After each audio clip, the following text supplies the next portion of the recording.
Hello guys, চলে আসলাম আবার নতুন একটি ভিডিও নিয়ে। আশা করছি আপনারা সবাই খুব ভালো আছেন, আমরা খুব ভালো আছি।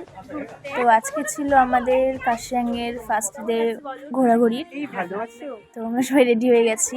তো এখানে আমাদের হোটেলের যে মালিক ছিল, মালিকটি এত ভালো ছিল, দেখো আমাদের সঙ্গে সুন্দর, মানে খুব লজ্জাও পাচ্ছিল। দেখেন এমন বিহেভ করছিল যেন কবে থেকে আমাদের চেনে। তো খুব লজ্জা পাচ্ছিলো ভিডিওতে আসতে। তারপরে আমরা বললাম হোটেলে প্রমোশনই করিয়ে দিন আপনারা। তারপরে পরে কিছুক্ষণ পর আমাদের সঙ্গে রাজি হলে একটু কিছু কথা বলা। এটা এখন কিছু একটু বলবে। हमारा बहन लोग दूर से आया, इसलिए बहुत अच्छा लगा, बहुत फ्रेंडली है। আমরা বেরিয়ে পড়েছি। এখন আমরা এখানটায় নাকি ম্যা হু না বইয়ের শুটিং হয়েছিল, মানে কোনো একটা ক্লিপ নিয়েছিল, এটা একটা স্কুল ছিল। তাই এখানটাও আমরা দেখে নিয়েছি, খুব সুন্দর ছিল স্কুলটি। এখানে সবাই ফটো তুলছিল, কিন্তু ভেতরেও ঢুকতে দিচ্ছিল না, স্কুল তো সেই কারণে স্টুডেন্টরাও ছিল ওই দিকটাতে, দেখা যাচ্ছিলো একটু। তাই স্কুলের গেটটা আটকানো ছিল, তাই ভেতরে ঢুকতে পারিনি আমরা। তারপর আমরা চলে গেলাম ডাউ হিলে। এই তো আমরা ডাউ হিলে এসে আবার মোমো খাচ্ছি। আমরা যেখানেই মোমোর দোকান দেখতে পাচ্ছি আমরা খেয়ে নিচ্ছি। জিজুকে দেখো তোমরা কী সব করছে। তো আমরা সবাই মোমো খাচ্ছিলাম, আর ও খাচ্ছিল রুটি আর তরকারি। তো দুপুর হয়ে গিয়েছিল, ও তো আর মানে আমাদের আরও সকালেও আরেকবার মোমো খেয়েছিলাম। তো এত মোমো তো খেতে পারতো না, দুপুর একটু ভাত লাগতো, তাই ভাত তো আর নেই, তাই রুটি খাচ্ছিল এখানে, আর আমরা মোমো খাচ্ছিলাম। তারপর আমরা ঢুকে পড়লাম ডাউ হিলের যে ভেতরটায়। তো ওরা বাইরে টিকিট কাটছিল, আর আমরা আগেই ঢুকে পড়েছি। এখানে মানে পাইন গাছে একদম ভর্তি, সারি সারি পাইন গাছ, খুব বড় বড়, খুব সুন্দর ভিউটা, সুন্দর ছিল এখানেও, মানে ঠান্ডা একটা নিরিবিলি পরিবেশ যেটা বলে।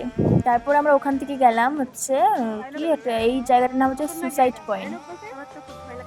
এখানটায় নাকি অনেক সুসাইড হয়েছে, মানে যেই যেত সেই নাকি সুসাইড করতো, এমন একটা ব্যাপার। এত ভয় পাচ্ছিলাম এখানটায়, দেখো ভাগ্নি কি করছে, ভয় দেখাচ্ছে। আর আমি একটু বেশি ভয় পাই বলে আমাকে সবাই ভয় দেখাচ্ছিল। এখানে আমি থাকতেও চাইছিলাম না বেশিক্ষণ, মানে ড্রাইভারের কাছে এত ভয়ানক ভয়ানক গল্প শুনে আর এখানে থাকার ইচ্ছে নেই। আর ওই এখানে ভাগ্নি আর মামা দুজনে মিলে ফটোশ্যুট করছে, ওদের একটুকু ভয় লাগে না বাবা, এত ভয়ানক, দেখতেই ভয়ানক, কি অন্ধকার জায়গাটা। আর ওখানে একটা প্রাণীও পর্যন্ত ছিল না, আমরা কজন ছিলাম শুধু।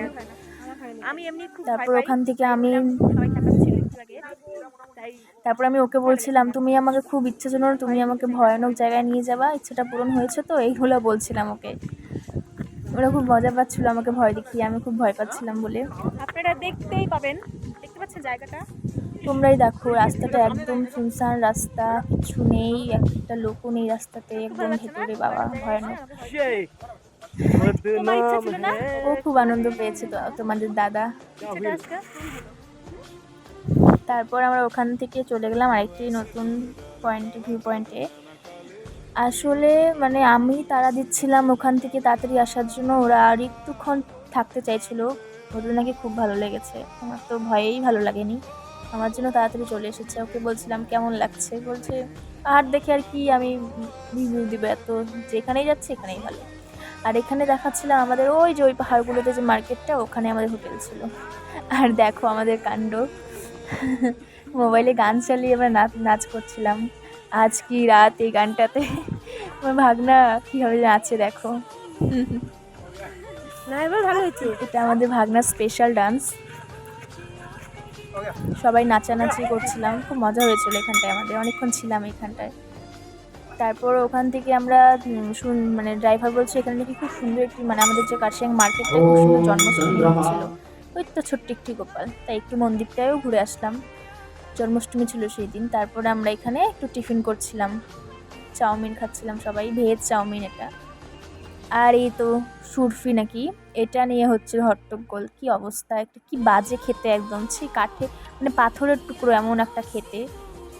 এটাই রিভিউ দিচ্ছিল আমার ভাগ্নি, খুবই বাজে খেতে, খুবই। এটা কেউ মানে টাকা দিয়ে কিনে যেন না খাচ্ছি, একদম বাজে, টাকা দিয়ে কিনেছি তাই আর কি খেতে হয়েছে আমাদের। মানে কোনো টেস্ট নাই, বলছি আমি আর ডিকিলাকে দেখছিলাম এটা খাওয়াই মানে খাইছে, তো এই জন্য আমি এটা ট্রাই করলাম, বাট ভাগ্নের ইচ্ছা ছিল এটা খাওয়ার। আর এইখানটা আমি এত ভয় পাচ্ছিলাম, রাস্তায় একটা লোক নেই, এত অন্ধকার, আর মামু আমাকে এন্টারটেন করছিল, এত হাসাচ্ছিল, মানে কি বলবো। আমরা হাসতে হাসতে গিয়েছি একদম পুরোটা রাস্তা। কী সব করছে, আবার বলছে আমার কোমরটা ঠিক মতো দুলছে তো। তারপরে ভয়ানক ভয়ানক কাণ্ড হয়েছে আমাদের কার্শিয়াঙে, খুব খুব ভয় পেয়েছি আমি। রাস্তা মানে কার্শিয়াঙে মার্কেট আমাদের 6:30 কি 7টা নাগাদ সব বন্ধ হয়ে গিয়েছিলো। তো আমরা আসার পথে কোনো গাড়িও ছিল না আমাদের মানে ড্রপ করে দেওয়ার জন্য হোটেলে। তারপর আমরা ওখান থেকে হেঁটে পাহাড়ের 2 কিলোমিটার কিন্তু কম ছিল না, সেখান থেকে আমরা হেঁটে হেঁটে হোটেলে পৌঁছেছি। আর রাস্তা এত অন্ধকার, রাস্তাতে একটা মানুষ নেই, শুধু কুকুর ছাড়া কিচ্ছু নেই রাস্তাতে। আর যখন গাড়িগুলো যাচ্ছিলো আমাদের কাছে এসে স্লো হচ্ছিলো, আমরা আরও ভয় পাচ্ছিলাম। আমি মেজদি ভাইকে শক্ত করে ধরে আছি, মেজদি ভাই তুমি কিন্তু ভরসা, তুমি মানে আমারও মনে নেই হোটেল কোন দিকে, মেজদি ভাই শুধু মনে ছিল সবার। এগুলো নিয়েই গল্প হচ্ছিলো তখন।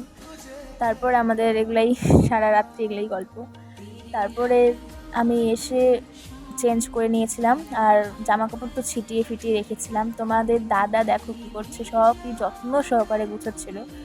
এটা দেখে মেজদি ভাইয়ের মানে এত হিংসা হচ্ছিল জানি না, মানে এমনভাবে বলছে জিজুকে, দেখো আমার ভাইকে দেখে একটু শেখো। জিজুও পরে ভাবছে মানে জিজুর ঠান্ডা লেগেছে, চাদর পরে বসে আছে বেচারা।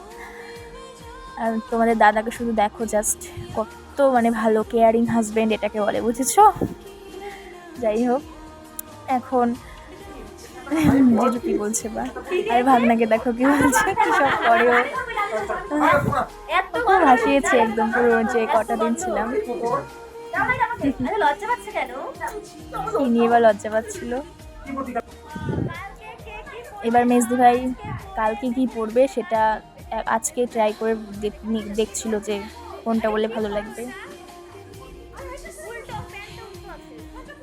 আর ওই দেখো ওইদিকে জিজু মেজদি ভাইয়ের এত মানে কথা শুনে তারপর বললো ঠিক আছে গুছিয়ে দিচ্ছি জামা কাপড়। এই তো মেজদি ভাইয়ের জামা কাপড়ও গুছিয়ে দিচ্ছে তারপর জিজু।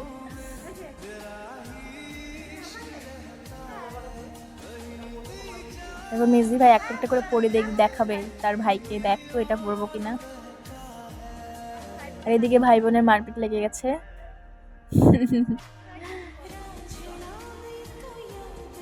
আবার মারবে। এবার হচ্ছে আমিও গিয়ে একটু চুল টেনে আসবো ভাগনার, এত বড় বড় চুল টানার সুযোগ পেলাম, ও খুব মজা পাচ্ছিল কিন্তু চুলটা টানছিলাম বলে। এইবার ফাইনালি মেজদি ভাইয়ের ড্রেস ডিসাইড হয়ে গেছে, এটাই পরবে কালকে। সবাই বলছিলাম ঠিক আছে, আর ভাগনা বলছিল বুড়ি বুড়ি লাগছে। এটা শুনে মেজদি ভাই রেগে গিয়ে কী সব বলছে, বকছিল। এইসব করতে করতে আমাদের খাওয়ার টাইম হয়ে যাচ্ছিল। হোটেল মানে ওপর থেকে ফোন করছিল, মানে হোটেলের মালিক যে ফোন করছিল, তো খেয়ে আসলাম গিয়ে। তারপরে এসে এত সুন্দর একটা জিনিস দেখতে পারলাম, আপনাদের দেখাচ্ছি, দেখেন আপনারা। বন্ধুরা শুধু দেখো এত সুন্দর লাগছে, মানে মানে ফোনেও ক্যাপচার করে আমি এতটা আনতে পারছি না, কিন্তু খুবই সুন্দর। মানে আমি মনে করি মানে চোখ আছে বলে আমরা এত সুন্দর সুন্দর জিনিস আপাতত দেখতে পাচ্ছি। এতটা ভালো আপনারা দেখতে পাবেন না, আমরা নিজের চোখে যা দেখেছি সামনে। যাই হোক, আশা করছি ভিডিওটি সবার ভালো লেগেছে। ভিডিওটি ভালো লাগলে লাইক, কমেন্ট আর চ্যানেলটি সাবস্ক্রাইব করে দিবেন। টাটা।